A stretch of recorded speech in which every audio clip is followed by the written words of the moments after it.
What about gum health? For somebody that is having their gums starting to recede a little bit, maybe they're having some bleeding when they're flossing or brushing, how much of that can be repaired and, for lack of a better word, grown back with proper dental care like we're talking about today? Right. So specifically, to answer your question about gum recession, this is a big problem. Let's back up a little bit, though. So gum recession has many different causes. The one that doesn't get discussed often enough, or is not in the thinking of the patient, probably because we're not discussing it enough, is that most gum recession comes from gum disease. So if you have inflammation of the gums, uh, bleeding when you spit in the sink, or you see a little blood on your toothbrush, that's not normal.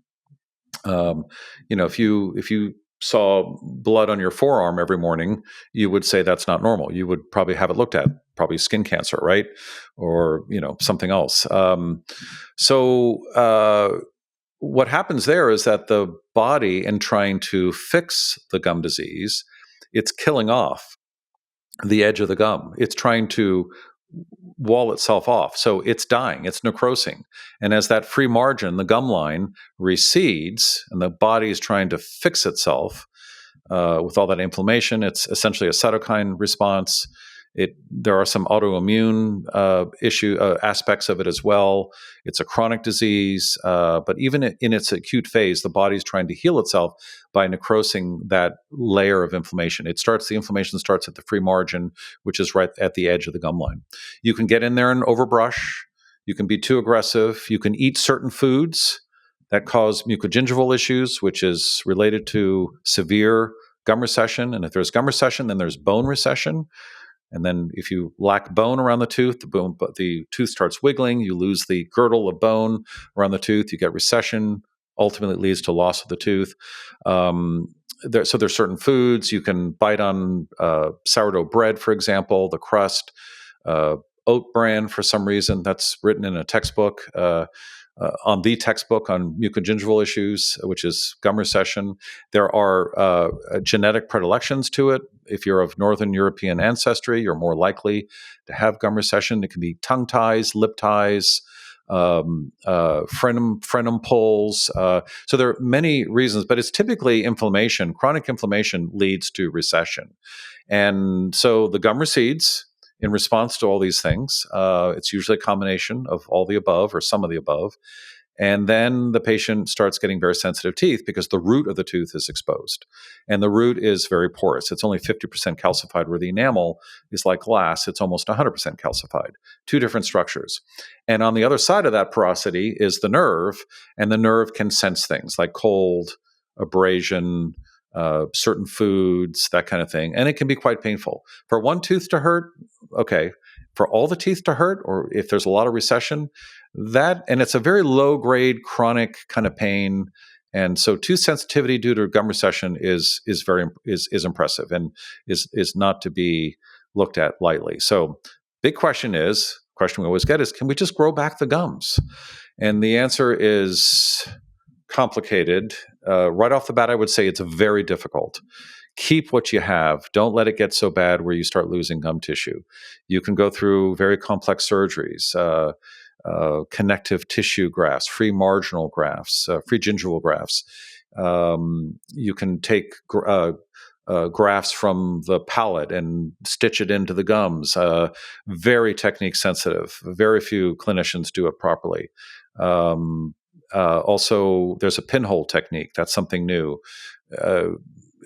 That works, but that's based on case selection. It has to be a perfect case, and the provider has to make sure it's the right person, the right place, and for it to work. Overbrushing, eating the right foods, chewing properly, these are all things that have to be addressed. And then maybe after a lot of money and a lot of time, and there's no point in doing these surgeries if you have the inflammation, for example, because it's just going to continue. And then there's some gum recession with aging. You can have perfectly healthy gums. You've never had any inflammation in your life, and you've bitten on a few things just wrong, a potato chip, a sourdough crust. You feel that scraping on the side, you can get a wound. It may not heal back properly. You do want to, the best thing to do for gum recession is just never let it happen to you on a big scale. Prevent it from happening. It's crowding of the teeth can cause that. There are other issues as well. Trauma, certainly. If you get hit in the face, baseball to the face, surgery, orthodontic surgery. I just had an influencer reach out to me, and she sent her X-rays to me, and the dentist found all these dark spots on a cone beam X-ray, and they were not infections. It was a result of bone loss due to and gum recession due to orthodontic surgery, where they cut the jaws and move them to make the bite better. So be very careful. Make sure you're really working with someone that understands gum recession in its totality. It's not just brushing. It's not just grinding. Grinding can cause recession as well. So I don't know if I answered the question well enough, but it's very complicated. But the answer is, once you have gum recession, it's hard to get it back. Well, I'll throw the question back at you that you get from patients. You mentioned the fact that they want to know, can I grow it back? Specifically, if we're doing all the things we're talking about today and taking great care of our oral health, how often do you see any regrowth of the gums? 0. Okay. Yeah. Sorry. The tissue isn't. It's not like a cornea or oral mucosa tissue that can grow back. It's. I mean, on a microscopic scale in some instances, but full-on gum recession. If you have a millimeter of gum recession, you're never going to get that back unless you have surgery. It will not grow back to that height again. And even after surgery, it's never quite what the patient wants in terms of aesthetics. Dentists look at it a little differently. There's what we call attached gingiva, and we need a certain amount of that. If that shrinks to below less than 3 millimeters, the tissue starts pulling down. All right. It's complicated. I wish I could, have a IMAX camera in someone's mouth and show everyone, all the details. But the answer that I hate giving, because it's very negative, is no.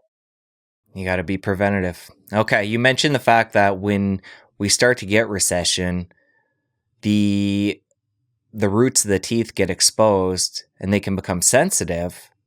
For somebody that starts brushing with a toothpaste like yours, FYGG, or another one that has the micro and nano hydroxyapatite, do you ever find that becomes part of that exposed area if you're brushing with that for a prolonged period of time, say 6 months, a year, and some of that sensitivity can come down?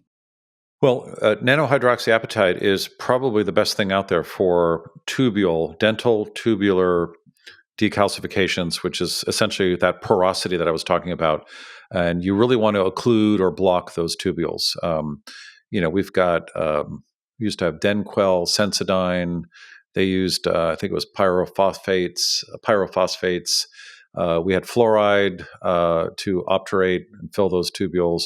But the nano hydroxyapatite, which is a smaller version of what's in the tooth to begin with, it's biomimetic.